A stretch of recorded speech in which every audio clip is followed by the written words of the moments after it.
আমার যে এত বুদ্ধি কোথায় রাখুম বুঝা পাই না।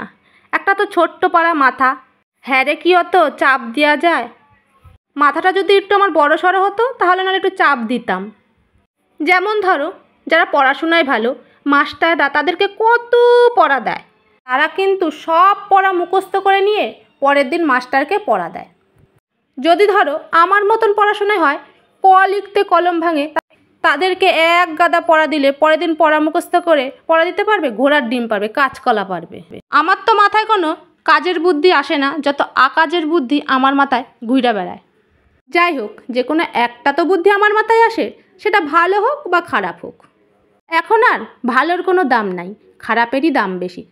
তোমরাই বলো, যারা ভালো ভিডিও করে তারা কি ভাইরাল হয় তাড়াতাড়ি? একদম হয় না। কিন্তু যারা খারাপ ভিডিও করে তারা কি তাড়াতাড়ি ভাইরাল হয়ে যায়। আমার বুদ্ধির প্রশংসা কেউ করে না বলে আমি নিজের বুদ্ধির প্রশংসা নিজেই করি। আমার এত যে বুদ্ধি কিসের সেটাই তোমাদের বলছি না। 2 বছর আগে আমার শাশুড়ি আমাকে মুগ ডাল দিয়েছিল। মুগ ডালগুলো ভালো না, হ্যারামানা খাইতে পারে নাই, তাই আমাকে দেয়া দিছে। আমি আবার একটু স্ট্যান্ডার্ড ভিখারি, খারাপ কিছু আমি খাইতে পারি না। আমি আর কি করুম এই ডাল দিয়া, আমিও লোকেরে দিয়া দিছিলাম। আর অল্প একটু পয়রা ছিল ঘরে, সেটাই আজকে তোমাদের দেখামু এটা দিয়ে কি করতাছি।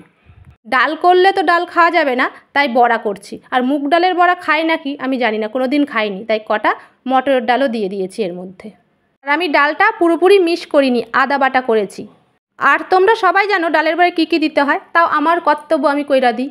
নুন, হলুদ, একটুখানি চিনি, একটুখানি কালো জিরা দিছি। ও আর একটা জিনিসও দিছি, সেটা কইতে ভুল গেছি, সেটা হলো কাঁচা লঙ্কা দিছি বাটার সময়। আর আমি বড়াগুলো ছোট্ট ছোট্ট করে ভেজেছি যেন কড়কড়া হয়। মুগ ডালে যদি গন্ধ বেরোয় তাহলে তো খেতে পারবো না। আগে তো কোনোদিন মুগ ডালের বড়া খাইনি, কিন্তু বড়াগুলো খেতে খুব স্বাদ হয়েছিল। তাহলে আজকে বক বক এখানেই বন্ধ করছি। তোমরা সবাই ভালো থেকো, সুস্থ থেকো।